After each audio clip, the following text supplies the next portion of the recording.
ইব্রাহিম ইবনে Adham রহমতুল্লাহি আলাইহি রাস্তা দিয়ে যাওয়ার সময় দেখলেন মদ্যপ এক ছেলে মদ পান করে রাস্তায় বেহুশ অবস্থায় পড়ে আছে, যার মুখ থেকে মদের গন্ধ আসে, মাছিও বনবন করতেছে। ইব্রাহিম ইবনে আদহাম যুগের শ্রেষ্ঠ বুজুর্গ, তিনি দেখে দাঁড়ালেন, আহারে আমার আল্লাহর বান্দা, আমার মুসলমান ভাই এই রকম পড়ে আছেন। পানি আনার ব্যবস্থা করে মাথায় পানি দিলেন, মুখ ধুইলেন। ওই ছেলেটার সেবা শুশ্রূষা করলে হুঁশে এসে ছেলেটা দেখতেছে যুগের শ্রেষ্ঠ আল্লাহওয়ালা তিনি আমার সেবা করতেছেন। হযরত, আপনি আমার সেবা করলেন। আমরা তো মনে করি আপনারা আমাদেরকে মানুষ মনে করেন না, আমরা গুনাহগার, আমরা পাপিষ্ট, আমরা নেশাগ্রস্ত মানুষ। আপনার মতন ওলি আল্লাহ আমার খেদমত করলেন। তিনি বললেন, কেন ভাই, তোমার বানানেওয়ালা তো আরেকজন খোদা নাই, তুমি তো আমার আল্লাহর বানানো বান্দা। তোমার এত সুন্দর চোখ তো আমার আল্লাহ বানাইছেন, এই মাথা থেকে পা পর্যন্ত আল্লাহ বানাইছেন। আল্লাহ পাক বলেন কি, ফাতাবারাকাল্লাহু আহসানুল খালিকিন, দেখলে আমি কত চমৎকার ভাবে সৃষ্টি করতে পারি।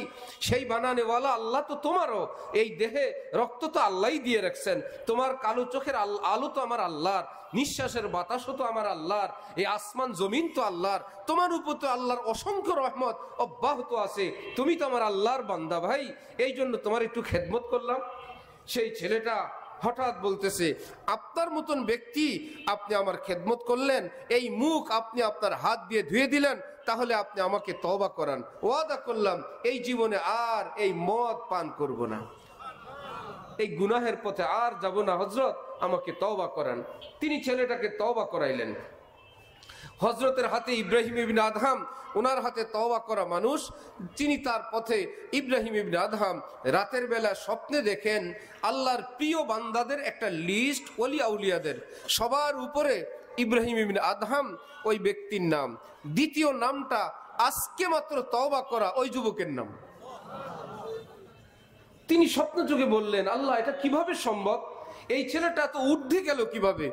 তিনি প্রশ্ন করলে রব্বুল আলামিন স্বপ্ন যুগে জবাব দিলেন, আনতা গাসালতা ওয়াজহাহু লিআজলি ফাগাসালতু কলবাহু লিআজলিকা, আমার খাতির যেরকম তুমি তার মুখটা ধুয়ে দিলা, তোমার খাতিরে আমি তার অন্তরটা ধুয়ে দিয়েছি।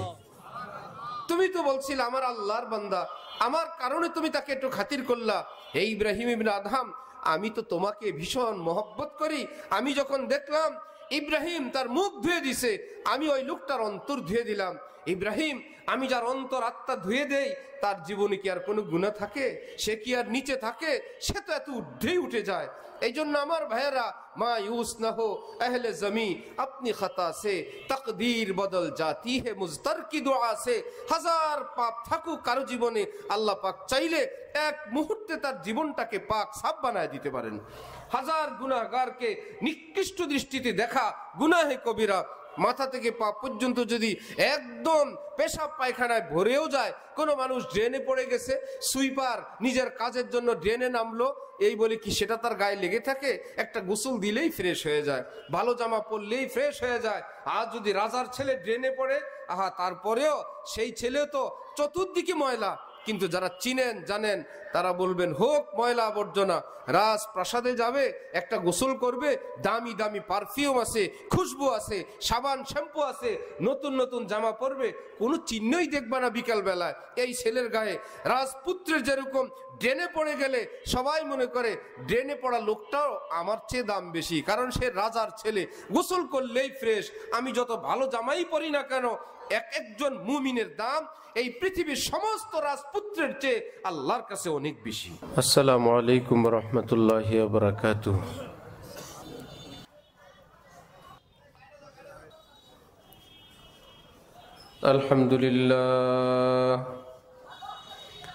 আলহামদুলিল্লাহি ওয়া কাফা ওয়া সালামুন আলা ইবাদিহিল্লাযীনা ইসতাফা, আম্মা বা'দ। فأعوذ بالله من الشيطان الرجيم. بسم الله الرحمن الرحيم. وما خلقت الجن والإنس إلا ليعبدون. صدق الله مولانا العظيم. وقال رسول الله صلى الله تعالى عليه وسلم: علمني ربي فأحسن تعليمي وأدبني ربي فأحسن تأديبي وقال رسول الله صلى الله تعالى عليه وسلم خيركم من تعلم القرآن وعلمه وقال رسول الله صلى الله تعالى عليه وسلم بشروا ولا تنفروا يسروا ولا تعسروا أو كما قال رسول الله صلى الله تعالى عليه وسلم মুআজ্জাজ হাজিরিন, আমি আল্লাহ পাক রব্বুল আলামিনের পবিত্র কালামের অংশবিশেষ তেলাওয়াত করলাম এবং হযরত রাসূল করিম সাল্লাল্লাহু আলাইহি ওয়াসাল্লামের কয়েকখানা হাদিস শরীফের অংশবিশেষ পাঠ করলাম। আল্লাহ পাক কোরআন শরীফ এবং হাদিস শরীফের কামিল হেদায়েত আমাদের সকলকে নসিব ফরমান। কোরআনে পাক এবং হাদিসে পাকের নূরে আমাদের জীবনকে, জীবনের প্রতিটি বিষয়কে সুন্দর করার, আলোকিত করার তৌফিক দান করেন। আজকের এই মাহফিলকে আল্লাহ পাক আমাদের সকলের হেদায়েতের উসিলা, নাজাতের উসিলা হিসাবে কবুল ফরমান। যারা আয়োজনকারী, সহযোগিতাকারী, অংশগ্রহণকারী, আলোচনাকারী, আল্লাহ পাক সকলকে দ্বীনের সহি বুঝ দান করেন। আল্লাহ পাকের মহব্বতওয়ালা জিন্দিগি দান করেন। ইমানি হায়াত, ইমানি মৌত মঞ্জুর ফরমান। আমার ভাই, আল্লাহ পাক আমাদেরকে সৃষ্টির পূর্বে পৃথিবীতে ফেরেশতা জাতি ছিল যারা আল্লাহ পাকের ইবাদত বন্দেগী করতেন। তারপরে আবার আল্লাহ পাক আমাদেরকে বা মানব জাতিকে কেন সৃষ্টি করলেন? এক বুজুর্গ বলেন, দর্দে দিল কে ওয়াস্তে पैदा किया इंसान को वरना तौअत के लिए कुछ कम न थे कर्रूबियां। ব্যথা ভরা অন্তর নিয়ে, প্রেমময় ভালোবাসা নিয়ে আল্লাহ পাকের বন্দিগি করার জন্য আল্লাহ পাক মানব জাতিকে সৃষ্টি করলেন। শুধুমাত্র ইবাদত বন্দিগির জন্য ফেরেশতারা যথেষ্ট ছিল। মানুষ যেমন আল্লাহ পাকের ভয়ে চোখের পানি ফেলে, আল্লাহ পাকের ভালোবাসায় চোখের পানি ফেলে, ফেরেশতা জাতির কেউ কান্নাকাটি করে না, কেউ আল্লাহর জন্য চোখের পানি ফেলে না। এই চোখের পানি, এটা মানব জাতিকে আল্লাহ পাক বিশেষভাবে পুরস্কার হিসাবে দান করেছেন। এটা মানব জাতিরই কাজ।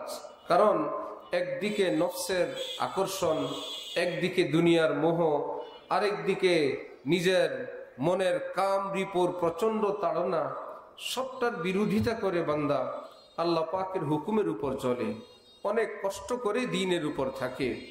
হযরত হাকিমুল উম্মত মুজাদ্দিদুল মিল্লাত মাওলানা আশরাফ আলী থানভী ভারতবর্ষের একজন মস্ত বড় আলেম ছিলেন, বুজুর্গ ছিলেন, আল্লাহওয়ালা ছিলেন। তিনি বলতেন, কোনো মানুষ যদি নামাজ আদায় করেন অত্যন্ত মনোযোগ সহকারে, তিনি নামাজের পূর্ণ সওয়াব অবশ্যই পাবেন।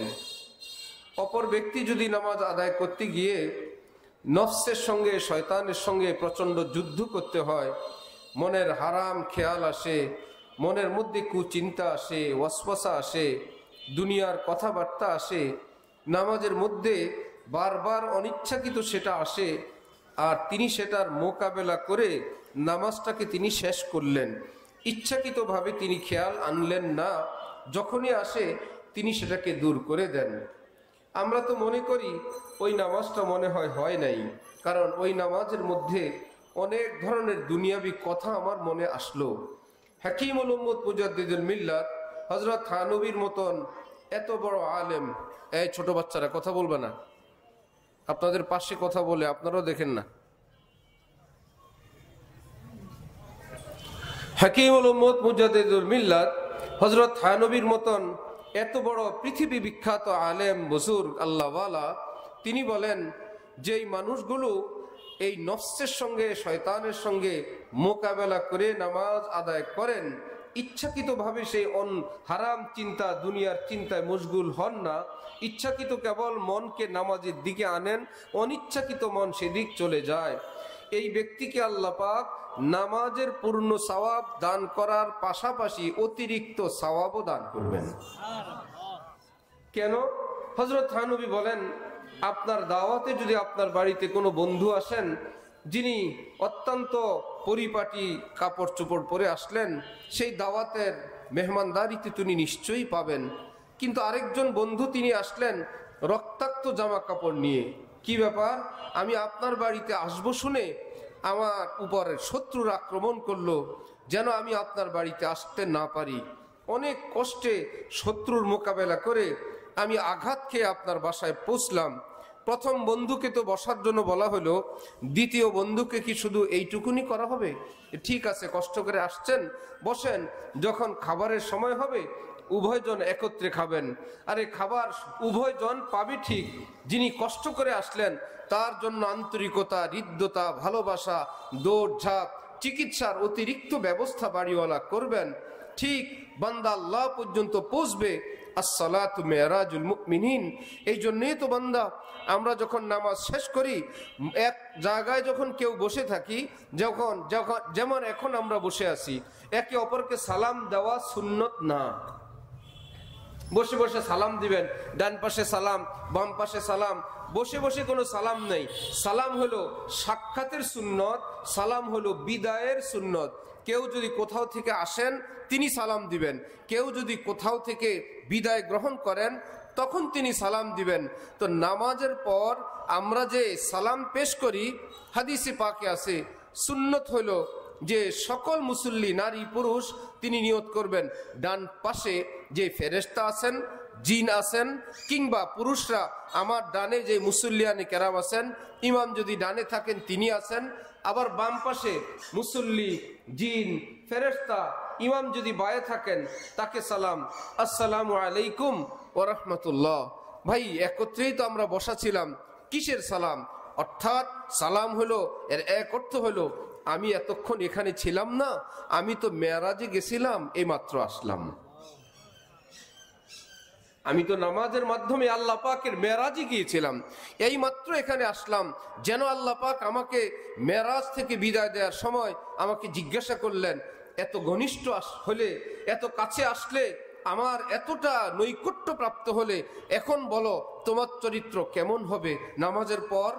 সমাজের সকল শ্রেণী পেশার মানুষের সঙ্গে, আয় আল্লাহ আমি সকলের সঙ্গে সদাচার করব, দল মত গ্রুপ তরিকা মাযহাব কিচ্ছু দেখবো না, যারা ঈমানওয়ালা আমি তাদেরকে ভালোবাসবো, কল্যাণ কামনা করব, সকলকে আমি নিরাপত্তা দিব, সকলকে আমি আপনার রহমত, আপনার পক্ষ থেকে আমার সর্বোচ্চ চরিত্র উপহার দেওয়ার চেষ্টা করব। এই জন্য আল্লাহ পাক বলেন, ঠিক আছে সকলকে সালাম পেশ করো। এখন বান্দা বলে, ডানে যত মুসল্লিয়ানে কেরাম আছেন সকল কি আমাদের দলের লোক, আমাদের তরিকার লোক, আমার পীরের মুরিদ? কিন্তু এইটুকুন পরিচয়, তিনি একজন মুসলমান, তিনি নামাজে আসছেন। বামে যেমন তিনি একজন মুসলমান, তিনি নামাজে আসছেন, এটাই তার পরিচয়। কি তার দল মত পদ পরিচয় তরিকা মাযহাব সবকিছুর ঊর্ধ্বে তিনি একজন মুসলমান। আল্লাহ পাক বলেন, তাহলে সকলকে সালাম করো, আসসালামু আলাইকুম ওয়া রাহমাতুল্লাহ। হে মুসল্লিয়ানে কেরাম, আমি আপনাদের জন্য আল্লাহ পাকের রহমতের দোয়া করি, আল্লাহ যেন আপনাদেরকে সব রকমের বালা মুসিবত থেকে বিপদে রাখেন, আপনাদের উপরে যেন শান্তি বর্ষণ হইতেই থাকুক। আমি তো কষ্ট দিবই না, প্রশ্নই আসে না, কোনো দিক থেকে কেউ যেন আপনাকে কষ্ট না দেয়। আমি আল্লাহ পাকের কাছে আপনার জন্য সেই প্রার্থনা করি। বাম পাশওয়ালারা আপনার জন্য প্রার্থনা করি। কেউ যদি মনে করেন ডান পাশে আমার অপছন্দের কোনো মানুষ আছে, আমি তার জন্য দোয়া করব না, কিংবা বাম পাশে আমার এমন কেউ আছে যার জন্য আমার দোয়া করতে ইচ্ছা করে না, আপনি যদি বললেন আসসালামু আলাইকুম ওয়া রাহমাতুল্লাহ ইল্লা অমুক, আমি সকলকে সালাম দিলাম অমুক ব্যক্তি ব্যতীত, অমুক ব্যক্তিকে আমি সালাম দিব না, তাহলে কি তার নামাজ হবে? সালাম দিতে হবে সকলকে। ঢাকায় বড় এক বুজুর্গ আসছেন এক মুফতি সাহেবের বাসায়, অনেক ধরনের খাবার দাবার মজাদার আইটেম তিনি ব্যবস্থা করলেন। ওই মুফতি সাহেব খুব বন্ধু মানুষ দুজন, যিনি মেহমান তিনি দোয়া করলেন, আকালা তাআমাকুমুল আবরার ওয়া সাল্লাত আলাইকুমুল মালাইকা। ইল্লা জিবরাইল। আলেমরা ভালো করে বুঝবেন যে আপনাকে আল্লাহ অনেক বরকত দেন, যাতে আপনার ঘর বাড়িতে এসে নেককার দিনদার মানুষেরা খুব খাবার খেতে পারে, আপনি মেহমানদারি করতে পারেন, এত তৌফিক আল্লাহ আপনাকে দেন। ওয়াসাল্লাত আলাইকুমুল মালাইকা, সকল ফেরেশতারা আপনার জন্য রহমতের দোয়া করতে থাকুক। কিন্তু জিবরাইল ব্যতীত সবাই দোয়া করুক, জিবরাইল যেন আপনাদের জন্য দোয়া না করে। এখন বলা হইল যে হযরত আপনি জিবরাইলকে বাদ দিলেন কেন?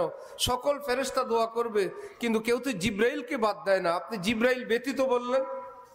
এইবার তিনি বললেন, আপনিও তো এত সব আইটেম ব্যবস্থা করলেন, মেইন আইটেম যেটা সেটা তো আপনি ব্যবস্থা করেন নাই, এই জন্য আমি মেইন ফেরেশতাও বাদ দিয়ে দিছি। আপনি এত কিছু খাওয়াইলেন কিন্তু মেইন আইটেম তো খাওয়ান নাই। হযরত কি বললেন? আপনি ডাল খাওয়াইছেন, খবরে নেন নাই আমি কি পছন্দ করি, হাজার খাবার খাবান, ডাল না দিলে তো আমার খাওয়া পরিপূর্ণ হয় না, এটা আমার কাছে মেইন, এই জন্য দোয়াও ওই তরিকা করে দিলাম। সব ফেরেশতারা আপনার জন্য দোয়া করুক, কিন্তু জিবরাইল ব্যতীত। কেন?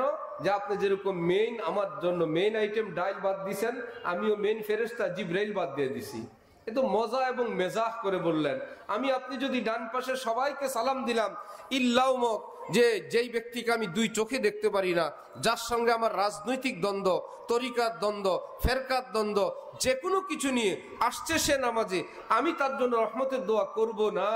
উচ্চারণ করি কিংবা মনে মনে যদি কেউ এই নিয়ত করেন যে আমি অমুককে সালাম দিব না, বলেন তো তার নামাজ কি হবে? কেন? ইন্নামাল মুমিনুনা ইখওয়া, আল্লাহ পাক বলেন আমি আল্লাহ তোমাদেরকে পরিচয় করিয়ে দিলাম, এই পৃথিবীতে বুকে ঈমান আছে যার, এরা সকলেই তোমার ভাই লাগে, চাই সে নামাজি হোক কিংবা বেনামাজি হোক, চাই সে হুজুর সুফি হোক কিংবা না হোক, চাই সে দিনদার পরহেজগার হোক অথবা নাই হোক। কারণ মায়ের সন্তান যদি চার ভাই হয়, সেই ভাইরা যদি কেউ শিক্ষিত, উচ্চ শিক্ষিত, একদম বড় হাই লেভেলের শিক্ষিত, আরেক বেচারা দুষ্টামি করে পড়াশোনাই করেন নাই, আরেকজন বড় মুফতি সাহেব, আরেকজন বড় পাইলট, এই সব ভাই মিলে যখন পরিচয় দিবেন, কয় ভাই? চার ভাই বলবেন নাকি তিন ভাই? ওই মূর্খটাকে ভাই বলবেন না? কিন্তু স্ট্যাটাসে তো আসে না। কোথায় বড় বড় শিক্ষিত তিন ভাই, এর সঙ্গে একদম ভবঘুরে একটা দুষ্ট অসৎ ছেলে, তাকে ভাই পরিচয় দ্বিতীয় লজ্জা হয়, কিন্তু বলতে হয় আমরা চার ভাই। কারণ মায়ের গর্ভ থেকে যাদের জন্ম হয়, একই বাবার একই মায়ের সন্তান যারা, এরাই আমরা ভাই। আমাদের শিক্ষাগত যোগ্যতা, কর্মজীবন, ধন দৌলত, চেহারা সুরত হাজার বেশকম হওয়ার পরেও এটা নিশ্চিত আমরা ভাই হই। এই বাবা ইন্তেকাল করলে সম্পদ কি হুজুর বেশি পাবেন? পাইলট সাহেব বেশি পাবেন? উচ্চ শিক্ষিত ব্যক্তি কি বেশি পাবেন না সমান পাবেন?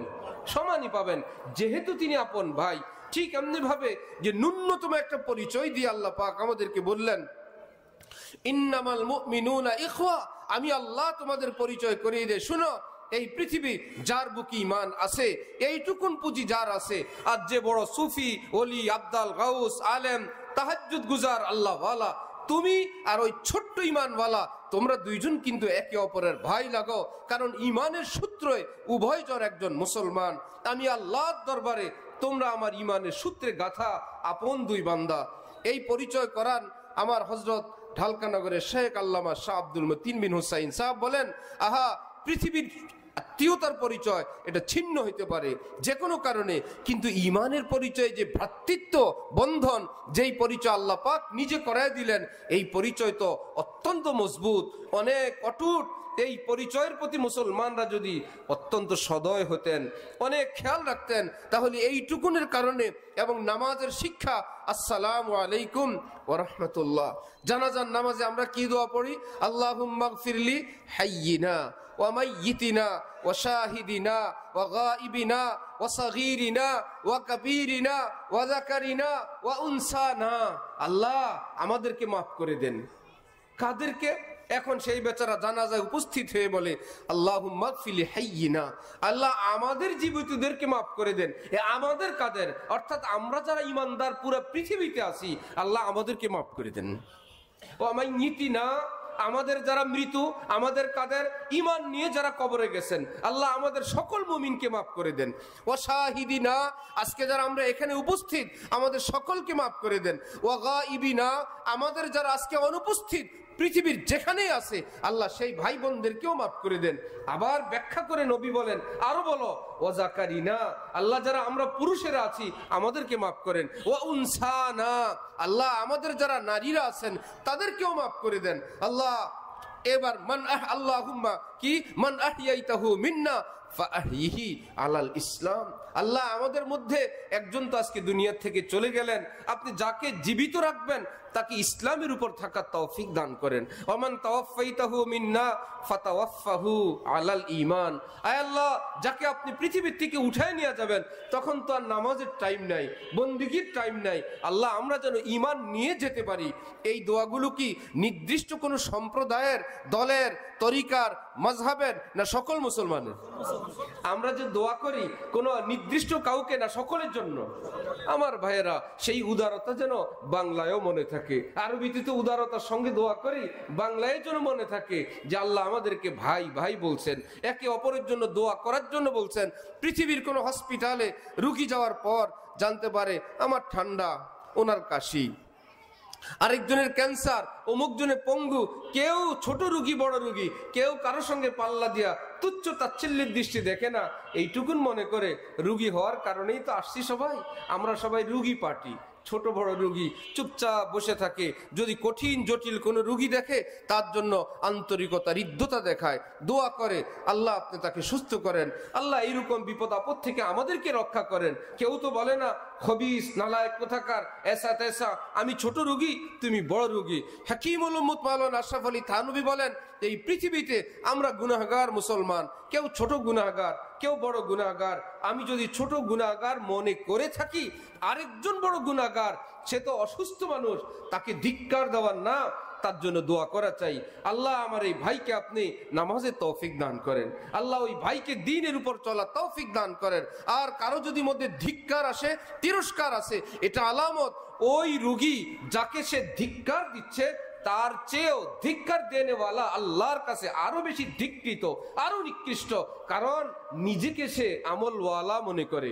মোল্লা আলী কারি রহমতুল্লাহ আলাই, পৃথিবী বিখ্যাত এক আলেম, বুজুর্গ, মুহাদ্দিস, তিনি বলেন যেই ব্যক্তি জীবনভর আমল করলেন, জীবনের শেষ অংশে গিয়ে তিনি ভাবতেছেন আমার তো অনেক আমল আছে, আমার তো বহু আমল আছে, তার দৃষ্টি গেল নিজের আমলের দিকে।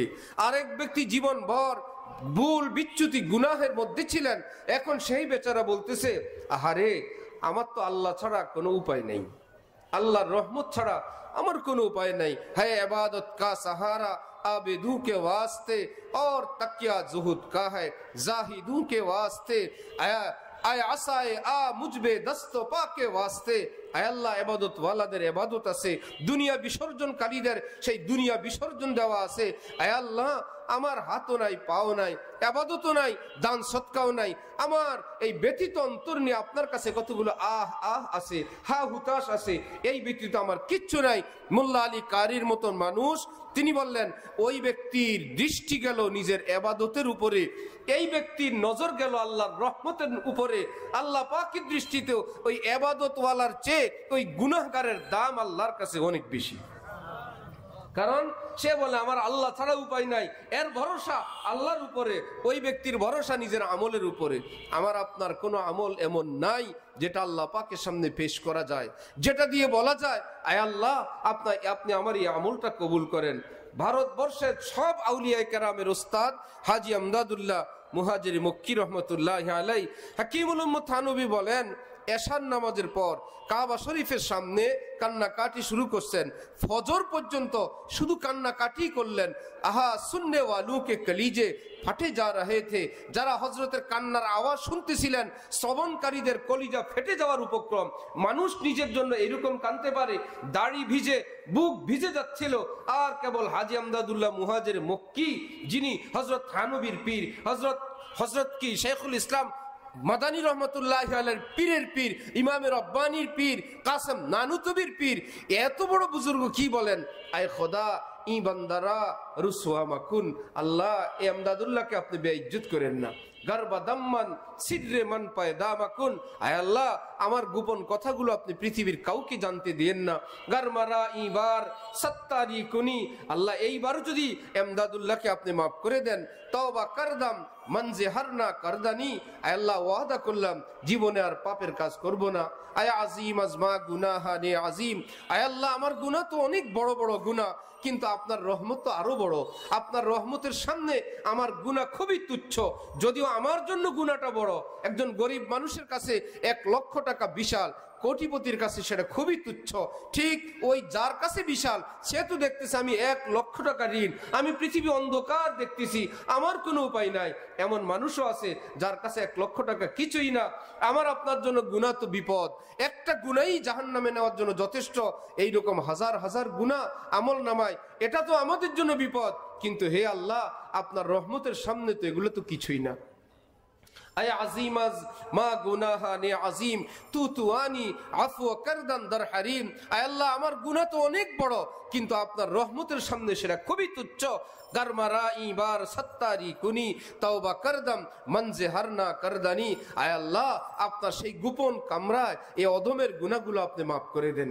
আপনার সংসদের কোনো সদস্য নাই, কোনো বিরোধী দল নাই, আপনার কোনো অপোজিশন নাই, কারো কাছে জবাবদিহিতার কোনো ব্যাপার নাই। আপনি কোরআনে পাকে বলছেন ইদা আরাদা শাইআন আন ইয়াকুলা লাহু কুন ফায়াকুন, আপনি যদি সিদ্ধান্ত নেন মুহূর্তের মধ্যেই যা বলবেন সেটাই হয়ে যাবে। ইব্রাহিম ইবনে আদহাম রহমতুল্লাহি আলাইহি রাস্তা দিয়ে যাওয়ার সময় দেখলেন মদ্যপ এক ছেলে মদ পান করে রাস্তায় বেহুশ অবস্থায় পড়ে আছে, যার মুখ থেকে মদের গন্ধ আসে, মাছিও বনবন করতেছে। ইব্রাহিম ইবনে আদহাম যুগের শ্রেষ্ঠ বুজুর্গ, তিনি দেখে দাঁড়ালেন, আহারে আমার আল্লাহর বান্দা, আমার মুসলমান ভাই এইরকম পড়ে আছেন। পানি আনার ব্যবস্থা করে মাথায় পানি দিলেন, মুখ ধুইলেন। ওই ছেলেটার সেবা শুশ্রূষা করলে হুঁশে এসে ছেলেটা দেখতেছে যুগের শ্রেষ্ঠ আল্লাহওয়ালা তিনি আমার সেবা করতেছেন।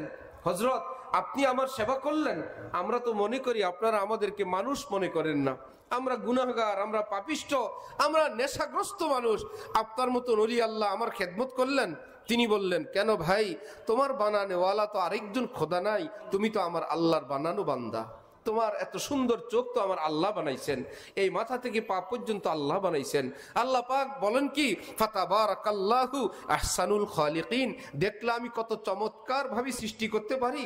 সেই বানানেওয়ালা আল্লাহ তো তোমারও, এই দেহে রক্ত তো আল্লাহই দিয়ে রাখছেন, তোমার কালো চোখের আলো তো আমার আল্লাহর, নিঃশ্বাসের বাতাসও তো আমার আল্লাহর, এই আসমান জমিন তো আল্লাহর, তোমার উপর তো আল্লাহর অসংখ্য রহমত অব্যাহত আছে, তুমি তো আমার আল্লাহর বান্দা ভাই, এই জন্য তোমার একটু খেদমত করলাম। সেই ছেলেটা হঠাৎ বলতেছে, আপনার মতন ব্যক্তি আপনি আমার খেদমত করলেন, এই মুখ আপনি আপনার হাত দিয়ে ধুয়ে দিলেন, তাহলে আপনি আমাকে তওবা করান, ওয়াদা করলাম এই জীবনে আর এই মদ পান করব না, এই গুনাহের পথে আর যাব না, হযরত আমাকে তওবা করান। তিনি ছেলেটাকে তওবা করাইলেন। হযরতের হাতে ইব্রাহিম ইবনে আদহাম, ওনার হাতে তওবা করা মানুষ, তিনি তার পথে। ইব্রাহিম ইবনে আদহাম রাতের বেলা স্বপ্নে দেখেন আল্লাহর প্রিয় বান্দাদের একটা লিস্ট, ওলি আউলিয়াদের, সবার উপরে ইব্রাহিম ইবনে আদহাম ওই ব্যক্তির নাম, দ্বিতীয় নামটা আজকে মাত্র তওবা করা ওই যুবকের নাম। তিনি স্বপ্ন যুগে বললেন, আল্লাহ এটা কিভাবে সম্ভব, এই ছেলেটা তো ঊর্ধ্বে গেল কিভাবে? তিনি প্রশ্ন করলে রব্বুল আলামিন স্বপ্ন যুগে জবাব দিলেন, আনতা গাসালতা ওয়াজহাহু লিআজলি ফাগাসালতু কলবাহু লিআজলিকা, আমার খাতির যেরকম তুমি তার মুখটা ধুয়ে দিলা, তোমার খাতিরে আমি তার অন্তরটা ধুয়ে দিছি। তুমি তো বলছিলে আমার আল্লাহর বান্দা, আমার কারণে তুমি তাকে একটু খাতির করলা। হে ইব্রাহিম ইবনে আদহাম, আমি তো তোমাকে ভীষণ মহব্বত করি, আমি যখন দেখলাম ইব্রাহিম তার মুখ ধুয়ে দিছে, আমি ওই লোকটার অন্তর ধুয়ে দিলাম। ইব্রাহিম, আমি যার অন্তর আত্মা ধুয়ে দেই, তার জীবনে কি আর কোনো গুনাহ থাকে? সে কি আর নিচে থাকে? সে তো এত ঊর্ধ্বেই উঠে যায়। এই জন্য আমার ভাইয়েরা, মায়ুস না হো আহলে জমি, আপনি খতা সে তকদীর বদল জাতি হে মুজতার কি দোয়া সে। হাজার পাপ থাকুক কারো জীবনে, আল্লাহ পাক চাইলে এক মুহূর্তে তার জীবনটাকে পাক সাফ বানায় দিতে পারেন। হাজার গুনাহগারকে নিকৃষ্ট দৃষ্টিতে দেখা গুনাহে কবিরা, মাথা থেকে পা পর্যন্ত যদি একদম পেশাব পায়খানায় ভরেও যায়, কোনো মানুষ ড্রেনে পড়ে গেছে, সুইপার নিজের কাজের জন্য ড্রেনে নামলো, এই বলে কি সেটা তার গায়ে লেগে থাকে? একটা গোসল দিলেই ফ্রেশ হয়ে যায়, ভালো জামা পরলেই ফ্রেশ হয়ে যায়। আর যদি রাজার ছেলে ড্রেনে পড়ে, আহা, তারপরেও সেই ছেলে তো চতুর্দিকে ময়লা, কিন্তু যারা চিনেন জানেন তারা বলবেন হোক ময়লা আবর্জনা, রাজপ্রাসাদে যাবে, একটা গোসল করবে, দামি দামি পারফিউম আছে, খুশবু আছে, সাবান শ্যাম্পু আছে, নতুন নতুন জামা পরবে, কোনো চিহ্নই দেখবা না বিকাল বেলায় এই ছেলের গায়ে। রাজপুত্রের যেরকম ড্রেনে পড়ে গেলে সবাই মনে করে ড্রেনে পড়া লোকটাও আমার চেয়ে দাম বেশি, কারণ সে রাজার ছেলে, গোসল করলেই ফ্রেশ। আমি যত ভালো জামাই পরি না কেন, এক একজন মুমিনের দাম এই পৃথিবীর সমস্ত রাজপুত্রের চেয়ে আল্লাহর কাছে অনেক বেশি। হাজার ভুল বিচ্যুতি থাকুক, হাজার অপরাধ থাকুক, হাজার গুনাহ থাকুক, मत करे तहकीर कोई, मीर की राबता रखते हैं अब अल्लाह से, खूब रूयों से मिला करते थे मीर, अब मिला करते हैं अहलुल्लाह से। একটা মানুষ আগে নষ্টামি করতো, ভুল পথে ছিল, কোথায় বেপরদা আছে সেখানে গিয়ে কেবল দাঁড়ায় থাকতো, ভিন নারীকে দেখার জন্য মার্কেটে মার্কেটে ঘুরেফেরা করতো, আর কেবল নেশার জগতে অন্ধকার খুঁজতো, কোথায় গেলে নষ্টামি করা যাবে। হঠাৎ আল্লাহর মোহব্বত ধরে বসে থাকে। আয় দোস্ত, আইয়াম জব ভালে আতে হ্যাঁ ঘাত মিলনে কি ও খুদ আপ হি বতলাতে হ্যাঁ। আমার বন্ধুরা, আল্লাহ পাক যখন কাউকে নিজের আপন বানাইতে চান, আল্লাহ পাক নিজেই তাকে নিজের দিকে টান মারেন। পিছনের জীবন ধুয়ে মুছে আল্লাহ পাক এই পৃথিবীতে হাজার হাজার নষ্ট ভ্রষ্ট গুনাহগার পাপিষ্ট মদখোরকে আল্লাহর ওলি বানায় দিয়েছেন। আমার আপনার কিসের ভরসা যে আমি আপনি নামাজি, এই নামাজটা যদি কবুল না হয়, আমার রোজা যদি কবুল না হয়? এক আল্লাহওয়ালা হজে রওনা হইলেন, তাকে যারা বিদায় দিচ্ছেন চোখের পানি দিয়ে তাকে বিদায় দিচ্ছিলেন, তিনি বলেন আমার মনে আওয়াজ আসলো, আল্লাহ, আল্লাহই জানে আমার হজ আল্লাহর কাছে বেশি ভালো নাকি তাদের চোখের পানি আল্লাহর কাছে বেশি প্রিয়। যদি এমন হইলো, আল্লাহ বলেন তোর হজ কবুল হয় নাই কিন্তু ওদের চোখের পানি কবুল হয়েছে, ওরা তো দেশে থেকেও আগায় যাবে, আমি তো মক্কায় গিয়েও আগাইতে পারবো না। এই জন্য ইসলামের নিয়ম, আল্লাহ পাক যাকে আমলের তৌফিক দেন, গর্ব অহংকার না করা, আল্লাহ পাকের সামনে তত বিনয়ী হওয়া। হযরতওয়ালা করাচি আমাদের দাদা পীর বিশ্ববিখ্যাত বুজুর্গ হযরতওয়ালা শাহ হাকিম মোহাম্মদ আখতার রহমতুল্লাহ আলাই, তিনি বলেন শোনো, নারুন এবং নূরুন দুইটা শব্দ, নার বানান করতে নুন আলিফ রা লাগে, আলিফ টান টান সোজা থাকে, আর নূর বানান করতে নুন ওয়াও র লাগে, ওয়াও কি একদম আলিফের মতন সোজা না ঝুঁকানো? এই বাচ্চাগুলো হাঁটে, আপনারা দেখেন না কিছু এখানে টহল দিতেছে আর্মির মতন, এরা লাইট মারে, কথা বলে, মিটিং করে, ভলান্টিয়ার কই? আর এখানে এই রাস্তার পাশে দুই পাশে লোক লাগান, গাড়িওয়ালাদেরকে বলবেন যে বিনা হরনে যাও, পুরাটা মাইকের মতন হরন দিতে দিতে যায় এখান থেকে। দুই মাথায় লোক লাগান, স্বেচ্ছাসেবক লাগান যে ভাই বিনা আওয়াজে চুপচাপ চলে যাও। আল্লাহ, যেই মাহফিলে যায় সামনে কতগুলো বাচ্চা বসায় রাখে লোক দেখানোর জন্য। নবীজির সামনে কি নাবালেগ শিশুরা বসে থাকতেন না বড়রা বসতেন? শিশুদের পিছনে বসা সুন্নত, সামনে বুঝের মানুষ বসা সুন্নত। রাত 12টা পর্যন্ত হেফজোখানার মক্তবের ছাত্রদেরকে মাদ্রাসা থেকে আইন করে দেয়, একটাও লড়বি না, বসে থাকবি। এদের ওয়াজ কি বুঝে? এরা আইনের ভয়ে, মায়ের ভয়ে বসে থাকে, আর পিটিশ পিটিশ করে, আর বসে বসে বাদাম খায়। এক জায়গায় মাইক এত স্পেশাল ছিল, ওই বুট ওখানে খায়, ঠুস ঠুস করে বুট ফুটে আর মাইকের মধ্যে এসে আওয়াজ হয়, বুটের আওয়াজ মাইকে শোনা যায়। তো এদের সামনে বয়ান করা যায়?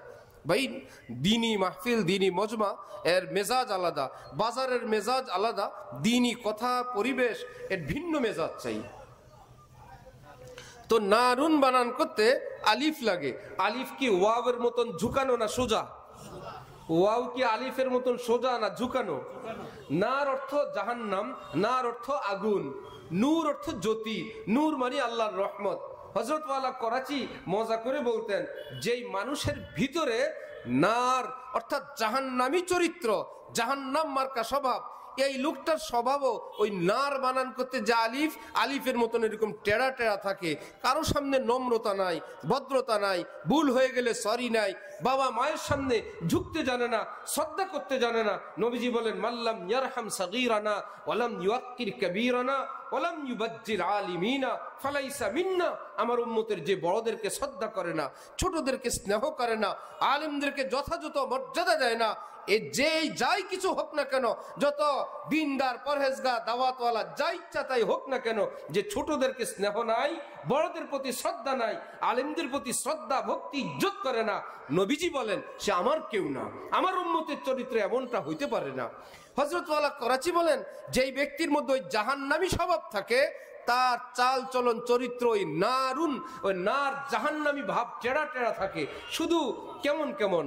আর যেই ব্যক্তির ভিতরে নূরানি চরিত্র ধরে, আল্লাহ পাকের রহমত আসে, ভিতরে নূর অর্জন হয়, ওই নূর বানান করতে ওয়াবের মতন তার জীবনটাও ঝুঁকে যায়। অর্থাৎ যেই ডালে ফল আসে সেই ডালটা কি উঁচু থাকে না নিচু হয়ে যায়? ফল যত ভারী হয় ডাল উপরে উঠে না নিচে নামে? নামতে নামতে ভাঙ্গার উপক্রম, কোনোটা মাটির সঙ্গে লেগে যায়, মালিক এসে টানা দেয়, নিচি দেয়, ঠেক দেয়, রশি দেয়, আর পারে না ওই ডালটার একটা চুমু দেয় যে তোমার গাছে ফলের ওজনে তুমি কতটা ক্লান্ত শ্রান্ত। আর পাশের ডাল যেটা ফুলে মোটা হয়ে একদম উপরে উঠে গেছে, মালিক বাঁকা বাঁকা চোখে দেখে, গাছের গোড়ায় সার দেই, এইটাও খায়, পানি দেই, এই শয়তানটাও পানি খায়, ফলের নাম নাই, আমার সার আর আমার পানি খাইতে থাকো। মালিক তাকে ভালো দৃষ্টিতে দেখে না, আর বলে আর 2-1 বছর দেখবো, যদি ফল না আসে কেটে ফেলবো। খুব মেজাজ খারাপ, আর বলে 2-1 বছর দেখবো, যত উপরেই উঠো তোমাকে আমি পছন্দ করি না। ঠিক রব্বুল আলামিন বলেন নিজেকে কি, লা তামশি ফিল আরদি মারহা ইন্নাকা লান তাখরিকাল আরদা ওয়া লান তাবলুগাল জিবালা তুলা। গর্ব দম্ভ অহংকার করে ধপ ধপ করে জমিনে হাঁটবা না, কারণ জমিন কি তুমি ফাটায় ফেলতে পারবা না। বুক যত উঁচুই করো না কেন, পাহাড়ের উপরে যেতে পারবে না। ওয়া ইবাদুর রহমান আল্লাযীনা ইয়ামশুনা আলাল আরদি হাওনা। আর যারা আমার নেককার বান্দা, আমলের ওজনে, নেকির ওজনে, নূরের ভারে তারা কেবল নিজেকে পাপিষ্ঠ মনে করে, গুনাহগার মনে করে, তারা আর সালাম পাওয়ার অপেক্ষায় থাকে না, সালাম দেওয়ার জন্য পাগল হয়ে যায়। আমি সালাম দিলে আমি বেশি নেকি পাবো, সালাম দিলে আল্লাহ আমার উপর বেশি খুশি হবেন। আল্লাহ খুশি বেশি কার উপরে? যিনি সালাম গ্রহণ করেন তার উপরে, না যিনি সালাম দেন? যিনি সালাম তার উপরে না। অথচ আমরা কাড়াকাড়ি কোনটা নিয়ে? ছোটটা নিয়ে। আমি সালাম পেতে চাই, তার মানে আমি সব কম চাই না, আমি সালাম পেতে চাই, আমি সব কম চাই। এক জায়গায় যদি মনি মুক্তা থাকে, ছোট বড়, আর যদি বলা হলো ভাই যে যেটা নিবেন নেন, আমরা কাড়াকাড়ি করব ছোটটার জন্য না বড়টার জন্য? ছোটটার জন্য। কেউ বলবে না আগে বড়গুলো নেই, কিন্তু নবীজি বলেন যে সালাম দেয় সে আসমানি মনি মুক্তা বেশি পায়, বড়টা পায়। যিনি জবাব দেন তিনিও পান, তিনি ছোটটা পান। আমরা কাড়াকাড়ি শুরু করলাম কোনটা নিয়ে? বড় নিয়ে না ছোটটা নিয়ে? মনে হয় যেন সালাম যদি আমার প্রতি আসে আমি একটা কিছু হয়ে গেছি, কিচ্ছু হই নাই, অহংকারী হয়েছি। এক লোক রাস্তা দিয়ে যাওয়ার সময় অপর দিক থেকে আসা 2 ব্যক্তিকে সালাম দিলেন। এখন 2 ব্যক্তি ঝগড়া লাগছে, বলে আমাকে দিছে, সে বলে আমাকে দিছে। ভাই দুজন নিলেই তো হয় না, বেকুবে যা হয়। এখন সালাম দেনেওয়ালার কাছে গিয়ে জিজ্ঞাসা করছে আপনি সালাম কাকে দিছেন? সেই ব্যক্তি তো বুঝছে এমন পরিস্থিতি তো জীবন আর পড়ি নাই, নিশ্চয় 2টা বেকুব হবে। সে বলল যে বড় আহম্মক আমি তাকে সালাম দিছি, দেখি কি করে। এখন আবার প্রতিযোগিতা লাগছে, সে বলে না আমি বড় আহম্মক, আমারে দিছে। তবু সালাম নেওয়া চাই, এতে যদি বড় আহম্মকের খাতায়ও নাম উঠে সালাম নিব। আমার ভাই এইরকমটা না। নবীজিকে সাহাবাই কেরাম এমনকি ছোট্ট ছোট্ট মক্কা শরীফ মদিনা শরীফের ছোট্ট শিশুর অপেক্ষায় থাকতো, ওই যে মুরব্বী আসতেছেন ওনাকে আজকে আমরা সালাম দিব, আসুক আসুক। এই আসুক আসুক দিবর মধ্যে নবীজি সালাম দিতেন, আসসালামু আলাইকুম ওয়া রাহমাতুল্লাহ। তারা বলতো আরে আজকেও পারলাম না, আরেকদিন দিব। কোনো দিন তিনি সালামের অপেক্ষা করেন নাই, তিনি নিজে সালাম দিতেন। আর আমরা নবীজির উম্মত, আমরা এতটা সিনিয়র, এতটা স্পেশাল হয়ে গেলাম, হুজুর কেবলা এবং তাহাজ্জুদ গুজার, দানশীল ইত্যাদি ইত্যাদি। আমি মসজিদের অনেক বড় দাতা, সুতরাং মসজিদের মুসল্লিদের উচিত আমাকে সালাম দেওয়া। আমি মাদ্রাসার মুতাওয়াল্লি কিংবা সভাপতি, আমি বড় দানবীর, মাদ্রাসাওয়ালাদের উচিত কমপক্ষে আমাকে 1 বছর টানা সালাম দিতে থাকা। এগুলো সব কিবির, অহংকারের আলামত। যে অহংকার এমন বেধি, একটা অহংকার একজন মানুষকে জাহান্নামে নেওয়ার জন্য যথেষ্ট। লা ইয়াদখুলুল জান্নাতা মান কানা ফি কলবিহি মিসকালু হাববাতিন মিন খারদালিন মিন কিবির। অহংকারের, আমিত্ব বড়ত্বের একটা যাররা যদি কারো ভিতর থাকে, এটা যদি দুনিয়াতে তওবা করে ফ্রেশ করেন, ওকে। এরপরে যদি তওবা করে ফ্রেশ না করেন, কবরে যান, তাহলে দ্বিতীয় ব্যবস্থা আছে। কি? স্বর্ণকার যে স্বর্ণ পোড়ায়, এ কি রাগে পোড়ায় না ফ্রেশ করার জন্য? রাগ তো নাই ভাই, রাগ করে লাভ কি? এরপরে যে একটু পিটান পুটান দেন অসন্তুষ্ট হয়ে, না তাকে মালা বানায়? মালা বানায়। কি ব্যাপার যে ভাই এই স্বর্ণ এর মধ্যে খাইট আছে, এটাকে ফ্রেশ করতে হবে, ফ্রেশ করার ব্যবস্থা একটাই, এর মধ্যে ময়লা ঢুকে গেছে, এখন একে পোড়াইতে হবে। পোড়াইয়া এবার 16 আনাকে 14 আনা বানায়, বলে এক ভরির মধ্যে 14 আনা টিকলো, এটা খাঁটি সোনা। তো পিটানোর কারণে, পোড়ানোর কারণে খাঁটি হইলো। এই খাঁটি সোনা দিয়ে এখন কি করবে? বলে এখন গয়না বানাবো। এইবার খুব যত্ন সহকারে আস্তে আস্তে পিটান শুরু, পিটাইতে পিটাইতে পিটাইতে পিটাইতে খুব ডিজাইন করে বানানো শেষ। তারপরে কি করে? আবার একটা কালার দেওয়ার জন্য আরেকটা কিছুর মধ্যে চুবান দিলে এবার চিকচিক শুরু করে, এবার রানীর গলায়ও মানায়। ঠিক যদি এই রোগ থেকে, গুনাহ থেকে তওবার পানি দিয়ে মুক্ত হয়ে যেতে না পারি, রব্বুল আলামিন বলেন, হ্যাঁ আমার এখানেও ফ্রেশ বানানোর ব্যবস্থা আছে, আমি জাহান্নাম রেখে দিছি, আমি সেখানে তোমাকে দিব। এবার দেওয়ার পর তোমার জাহান্নামী যেই খারাপই আছে সেটা থেকে তোমাকে ফ্রেশ বানাবো। এবার ফ্রেশ বানানোর পর, এটা তো কয়লা আর কয়লা, স্বর্ণকারের কাছে যেরকম কালারিং করার জন্য, নিকেল করার জন্য একটা কিছুর মধ্যে দিলে সেটা চিকচিক শুরু করে। হাদিসে পাকে আছে জাহান্নামের বাইরে একটা বিশাল বড় নহরুল হায়াত আছে, ওই নহরুল হায়াতের মধ্যে ওই জ্বলা পোড়া কয়লা মানুষটাকে এর ভিতরে চুবান দেওয়ার সাথে সাথে আল্লাহ পাক ওই মানুষটাকে হৃষ্ট পুষ্ট সুস্থ একজন মানুষ বানায় দিবেন। ওফো, মালা যেরকম রানীর গলার উপযুক্ত, এই ব্যক্তি এখন জান্নাতের উপযুক্ত। রব্বুল আলামিন বলবেন, ঠিক আছে বান্দা, এখন তোমার মধ্যে ঈমান আছে, দেহ যেটা আছে এটা ফ্রেশ, এর মধ্যে গুনাহের কোনো চিহ্নও নাই, যাও আমি তোমার জন্য জান্নাতের ব্যবস্থা করে রাখছি। কেউ কি প্রস্তুত আছি যে এরকম পিটান খাওয়ার জন্য, জাহান্নামের আগুনে জ্বলার জন্য? আমার ভাই, এর চাইতে সহজ পদ্ধতি, হাজার গুনাহ যেটা জাহান্নাম করত পিটায়ে পোড়ায় আমাকে আপনাকে ফ্রেশ করত, ঠিক এইরকম ফ্রেশ করার সহজ ব্যবস্থা চোখের পানি, কান্নাকাটি। নবীজি বলেন, আত্তাইবু মিনাজ যামবি কামান লা যামবালা। খাঁটি অন্তরে যদি তওবা করো, আল্লাহ তোমাকে এতটা নিষ্পাপ বানাবেন, তুমি তো আমার মায়ের গর্ভ থেকে যতটা নিষ্পাপ আসছিলা ওই রকম নিষ্পাপ আল্লাহ বানায় দিবেন। আমাদের একটু কেমন কেমন লাগে, কি বলেন, একদম নিষ্পাপ। এই জন্য আমার ভাইরা এই বিষয়গুলো মাথা দিয়ে বোঝার চেষ্টা না করা, কারণ মাথা কাজ করবে না। এই যে বিজ্ঞানীরা বলে এখন এই পৃথিবীর চেয়ে সূর্য বড়, সূর্যের চেয়ে কোটি কোটি গুণ বড় এক একটা গ্রহ আছে। ভাই পৃথিবীর তুলনায় কয়েক কোটি গুণ বড়। এই পৃথিবী মানে কি? বাংলাদেশ আর ভারত আর চীন, পুরা ইউরোপ, আমেরিকা, অস্ট্রেলিয়া যা আছে পুরা গ্রহ মিলে, আল্লাহ রে কত বড় দুনিয়া। এত বড় দুনিয়া যেটাকে আমরা পৃথিবী বলি, এই গ্রহর চেয়ে কয়েক গুণ না কয়েক কোটি গুণ এক একটা গ্রহ আছে। এগুলা কি সাধারণত আমাদের ব্রেনে সাপোর্ট করে? কিন্তু মানি কেন? বিজ্ঞানী সাহেবরা বলছেন।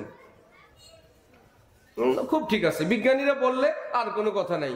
ওহো, বিজ্ঞানী সাহেবরা বলছেন, আরে রাসূলুল্লাহ সাল্লাল্লাহু আলাইহি ওয়াসাল্লাম তিনি বলেন, ওই যে ব্যক্তিটাকে পিটায়ে পোড়ায় একদম সর্বনিম্ন জান্নাতি, আল্লাহ দুনিয়ার সমান 10 দুনিয়ার মতন একটা জান্নাত তাকেও দান করবেন। কারণ এর নিচে জান্নাতের পলট নাই। বিভিন্ন কোম্পানির পলটের সাইজ আছে না, 3 কাঠার নিচে নাই, সর্বনিম্ন 2.5 কাঠা। এরপরে বললো ভাই এর নিচে আর কোনো পলট নাই, 10-20 কাঠা নেন, 50 কাঠা, 100 কাঠা নেন, এর নিচে আমাদের পলট নাই। হাদিস শরীফে আছে জান্নাতের পলটের সাইজ 10 দুনিয়া সমান হলো সর্বনিম্ন, এর নিচে কোনো পলটের সাইজ নেই। তার মানে আর যারা ঈমানওয়ালা, আমলওয়ালা, দান সদকাওয়ালা, চোখের পানিওয়ালা, মোহাব্বতওয়ালা, কোরআনওয়ালা, আলেম ওলামাদের খেদমতওয়ালা, আল্লাহ পাক তাদেরকে কত বড় জান্নাত দান করবেন। তাহলে 2 ব্যবস্থা, ভুল তো হয়ে গেছে, সেটাকে জাহান্নামে গিয়েও ফ্রেশ করতে পারবেন, আর দুনিয়াতে চোখের পানি দিয়ে তওবা দিয়েও ফ্রেশ করতে পারবেন। আল্লাহ আমাদেরকে এই দুনিয়াতে তওবার পানি দিয়ে আল্লাহ পাক থেকে ক্ষমা নেওয়ার তৌফিক দান করেন।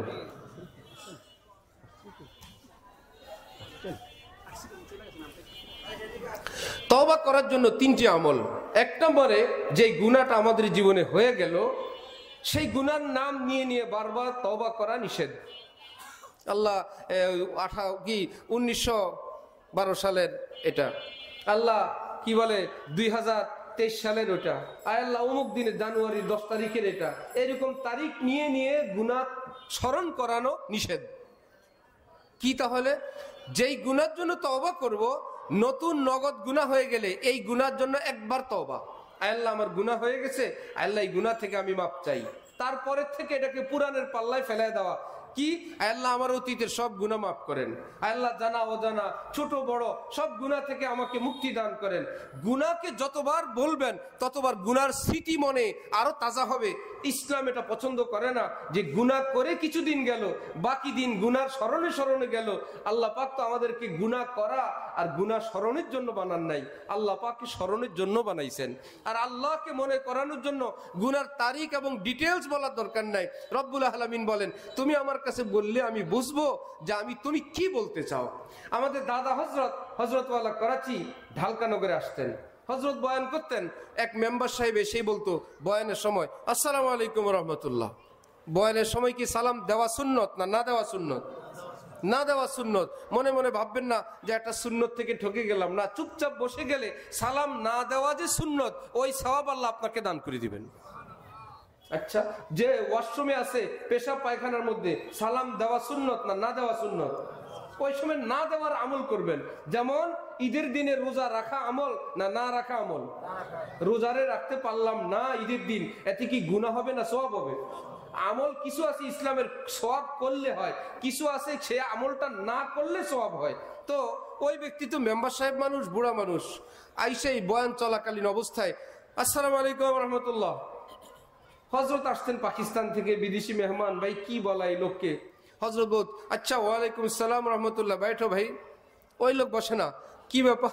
হযরত मेरी बीवी की तरफ से भी সালাম। সালাম আরো বাকি আছে, আমার ওয়াইফ আপনাকে সালাম বলছেন। হযরত বলতো, উनको भी ওয়ালাইকুম আসসালাম, बैठो। এবার একটু পুরাতন হইলেন, কিছুদিন পর বললেন, এক কাজ করো, তুমি একত্রে আইসা সালাম দুইটা দিয়ে দিবা, আলাদা আলাদা দরকার নেই। আমরা দেখতাম আসতো দাঁড়ায় আছে, কখন হযরত তার দিকে তাকাবেন, তাকাইলেই বলতো, হযরত हम दोनों की तरफ से সালাম। হযরত বলতো, तुम दोनों को ওয়ালাইকুম আসসালাম। একটু শর্ট হইলো না? বসো। এইবার আরো কিছুদিন পর হযরত বললেন যে, ভাই বয়ানের সময় এরকম আওয়াজ করো না, হই হুল্লোড় ডিস্টার্ব করো না, তুমি আমার আঙ্গুল দুইটা দেখাই দিও। সেই ব্যক্তি এসে আঙ্গুল দুইটা নিয়ে ভাবে দাঁড়ায় থাকতেন।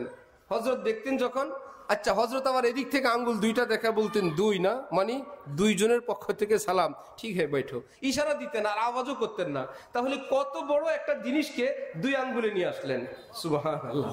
বললেন যে তোমার সালাম, তোমার বউ সালাম, তোমাকে জবাব, তোমার বউরে, এগুলো তো সবই সুন্নতের খেলা। ওই ব্যক্তিকে সহজে বুঝানোর জন্য ধীরে ধীরে ধীরে ধীরে পাটে পাটে নিয়ে আসছেন। ঠিক রব্বুল আলামিন আমাদেরকে বলেন যে তোমার সারা জীবনের গুনাহের ইতিহাস আমাকে বলতে হবে না, দিন তারিখ, শুধু আমাকে বলবা, আল্লাহ আমার সারা জীবনের গুনাহ থেকে আমি আপনার কাছে মাপ চাই, তওবা করলাম। আল্লাহ বলেন, আমার আর বলতে হবে না, দিন তারিখ স্থান কাল পাত্র সব আমার জানা আছে। হে বান্দা, আমি খুশি হইলে চাইলে আমি আল্লাহ এক মুহূর্তে সব মাফ করে দিব। এই জন্য আমার ভাইয়েরা, আমরা আসছি পৃথিবীতে নিষ্পাপ, এখন হয়ে গেছি পাপী, এখন আখিরাতের পথে আমরা চলছি। এই পাপ থেকে মুক্তির একটাই ব্যবস্থা, হযরত থানবী লিখছেন, অতীতের গুনাহের জন্য মেডিসিন একটা, তওবা করা। অন্যের হক সেটা পরিশোধের প্রসেস শুরু করা, পরিশোধ করা, ক্ষমা নেওয়া। আল্লাহর হক যেগুলো কাজা করার কাজা করা, বাকিগুলোর জন্য তওবা করা।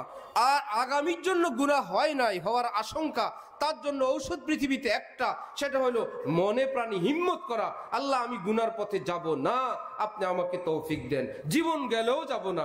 এই হিম্মত করা, আল্লাহ পাকের কাছে দোয়া করা, ফিকির করা, এই দুই ঔষধ, অতীতের জন্য তওবা, আগামীর জন্য হিম্মত। আল্লাহ আমাদের সকলকে তৌফিক দান করেন। যা কিছু আলোচনা হলো, বলনেওয়ালা শুননেওয়ালা সকলকে আমল করার তৌফিক দান করেন। ওয়া আখিরু দাওয়ানা আনিল হামদুলিল্লাহি রাব্বিল আলামিন।